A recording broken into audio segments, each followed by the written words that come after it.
Welcome back to our live cast. Ray Gutierrez here on day 2 of E3 2013 here from the PlayStation booth. What an amazing day so far. I'm joined by this fine gentleman. We match. We totally did that on purpose. Steven Sinclair, creative director of Warframe. Dude, how does it feel?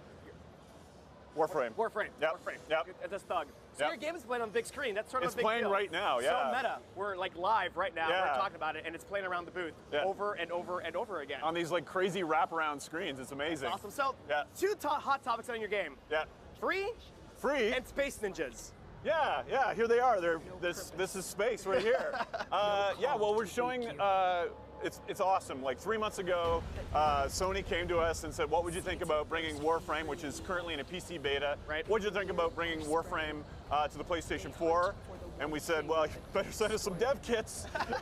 And they did, and the team did amazing work. And here we are, 3 months later, in Sony's booth. You're welcome. Talking to Ray about awesome this free game that we're making for PlayStation 4. So let's backtrack. I like the fact that you give me some backstory. So talk about how easy it is to develop for the PS4.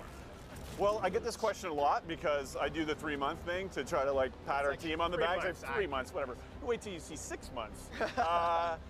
Yeah, so a lot of people are asking me that over in the booth, like what's it like to develop for? And although I get new titles instead of a raise at work, I'm a programmer originally, so I'm asking the right guy. So it's a dream to work for. Actually, it's absolutely incredible, and you know I can't wait because once I go back to Ontario, we're going to thread some more things, and what we really want to do is take our 1080p and lock it at 60 and just have an amazing Ninja experience. Ninja experience. So now that you're on the show floor with us and other developers, do you kind of like stand back and look and be like, that looks great, I got to use that in our game?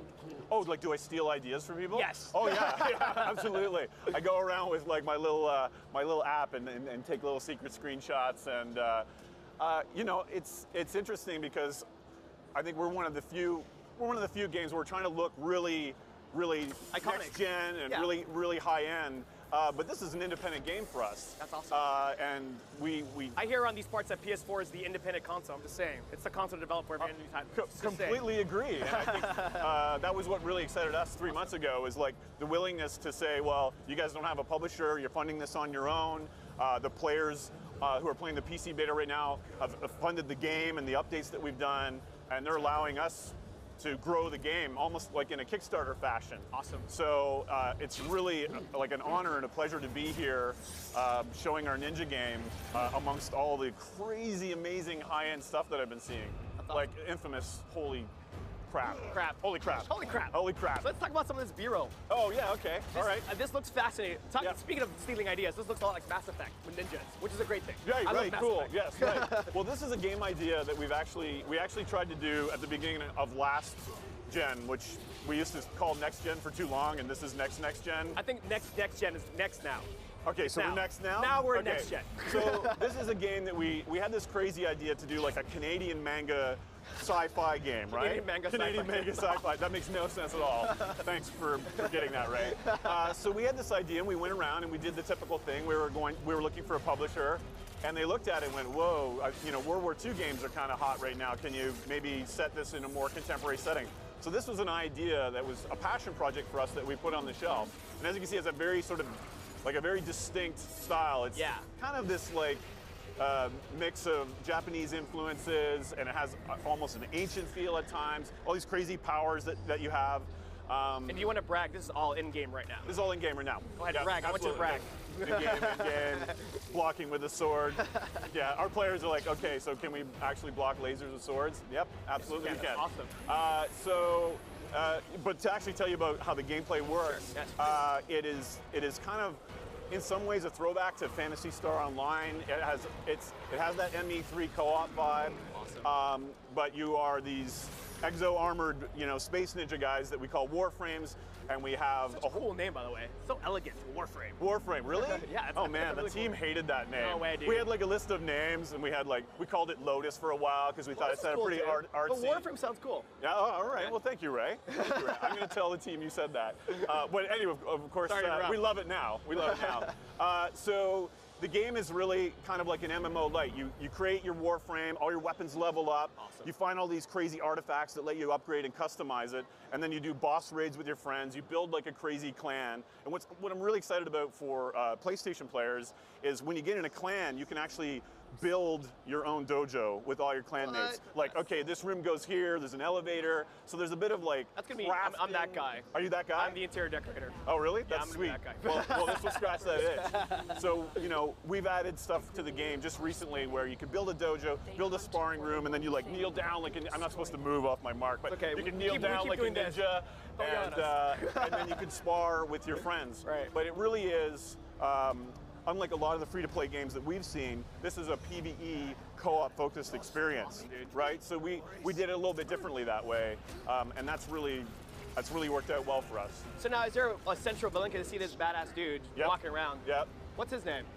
Or his code name? And his actual name. I think we call him Old Man Winters because he gets frozen in this a lot. Awesome. And Mr. Orangutan, I think, is the other name we throw around. Right. He is a new villain that we're adding to the game, and he's of course going to be one of the earlier villains that PlayStation 4 players are going to be able to battle. So boss. That's so cool. Yeah. So this is sort of a metaphor for players kind of coming into the game, right? Like unfreeze. It's so this guy is actually after the Tenno, which are like the players of the game, right? Sort of like samurai or ninjas. Yeah. It's the Tenno is what we call players in general. He's after them because he wants the Warframe sort of technology for himself, and obviously he's got immortality issues. He looks kind of pretty old. And we have this crazy language we invented for them. And see, that's cool. Like you're not just building a game about ninjas in space. You're actually building a whole mythology of backstory. Exactly. Iconic characters, Absolutely. a central villain. Yep. And his henchmen look pretty badass too. Like it looks great. Yeah, well, this turned out really well actually. I sometimes get caught just kind of watching it and like as the creative director, wanting to touch it. So as a creative director, you look back at the assets, you're like, we could have done something better there. We could have made that one light shinier. We could have done something with those textures. I see like stuff when do you let it go? I see specular aliasing. That's the one that's really bugging me the most. Okay. When do you let it go? When do you know how to let it go? Well, because it's sort of independently made, we have to let it go very often because it's a very different pace for us. And what we want to do on PlayStation is have the game be continually growing. Because in a PvE game, you need the game world to evolve and new things to be added constantly. So that's my goal with the game as I smash the mic with my hands. Bonk. That's my goal with the game is to constantly grow it and evolve it. So well, that's my next question. We work on a TV schedule. Okay. First, it's not like, here's 3 years to make a game like we usually do. Awesome. What you're seeing here is like a year and 3 months. Wow. So it is very tight. As a creative director, how do you keep it fresh and creative and unique? You get people that are way more creative and smart. You get promoted, so it sounds like you're directing them, and you just let them do your thing. That's like awesome. Seriously, the artists and the animators that did this work and just play free.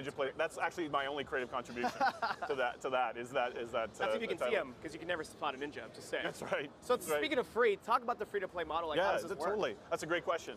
So I think sometimes when we talk about free, people are getting kind of concerned. There's the play to win, pay to win problem. So in Warframe, we've been very careful to avoid that, and our players actually have taken us to school and told us how this is supposed to work, and yes, boss, absolutely. So they got promoted. So they got promoted. Yes. I just work for them, which is actually kind of true. You can craft. There's a deep crafting system in the game, so you can go and run bosses and find blueprints, and you can build those to build anything else that, if you make a purchase and you want to support the game, you can get it early or quick without doing that. But a lot of our players love doing that. Even our paying players love going out in parts of the solar system, finding the blueprint for like a crazy new battle axe, and then crafting it. So we don't lock. There's no paywalls. There's no like hit a wall. You can't play anymore today. We've been very careful to avoid that. So the crafting system, the blueprints. If you want to buy like a cool custom helmet, then that's how we make our money and support the ongoing development. Cool. Anything else before we wrap up? Ninjas play free. Awesome. So we've got orange shirts, interior decorating, space, ninjas, and awesomeness. Mic bashing. Yep. I think we're good. All right. Thanks, High five, brother, dude. Thanks for that, man. All right. The Watch Dogs live demo is coming up at noon today. So to get you ready as part of our Conversations with Creator series, here's an inside look at Watch Dogs.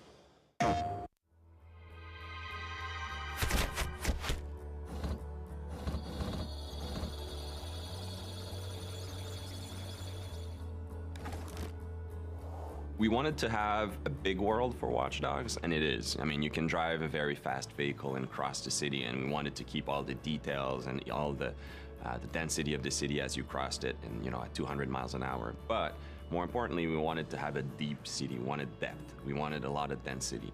If you go at any street corner in Chicago or in a major city, there's a lot of things happening around you, and we want to preserve all of that within Watch Dogs. Make sure that the city reacts to everything you're doing, and that we preserve that detail that is so unique to a modern city in North America. So at the heart, it's the same game's vision, right? We're starting from a vision, and then Disrupt is a very scalable technology, very scalable game engine. So what we're doing is we're preserving the game experience, but if you play Watch Dogs on the PlayStation 4, we want to make sure that we use all of the console's capability. So all the game spiller we're able to make longer and stronger. All of the details in the game we're able to push forward. We have more details, more immersion. We're able to increase connectivity, increase the density of things. So it's the same game experience, but basically magnified on the PlayStation 4.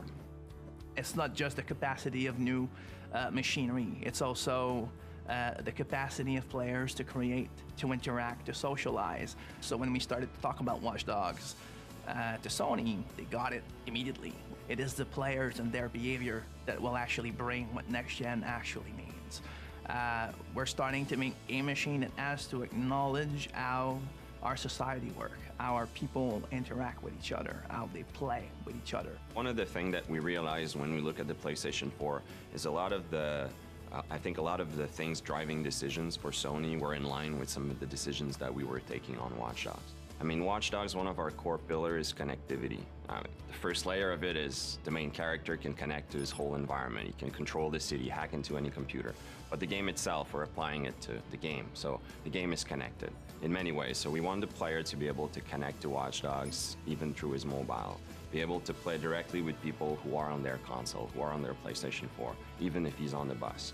Basically being able to be attached to our game world, even when he steps out of the living room. We are definitely in Watch Dogs exploring very new way of expressing what online could be, what it means to be connected, especially in a game where connectivity is at the heart of it. We want the player to be surprised when he meets other players. We want him to be able to go from single player to multiplayer without having to go through a lobby, to menus, to various game settings. We want things to be natural. We want him to go to breach the wall between single player and multiplayer, if you want. I like to say that the best moments in Watch Dogs, the player is going to create them, and those are the moments we want him to go. When he goes to the office or at school the day afterwards. We want him to talk about it with his friends, right? Well, now if we're able to share a clip of that, it's even more concrete. It's your clip. You created that wow moment, and you can share a video of it. I feel like games are there to enable people to create, to think, to wonder. It's a lot more than just pressing buttons. Like, people need to never forget that when the player plays a game, his brain is extremely active, and he should be creating and filling the gaps as he play. And I think that new machines like the PS4, their job is always to recognize that and give more power for a reason, like just provide more possibilities so that we can constantly grow that form of entertainment and make it better.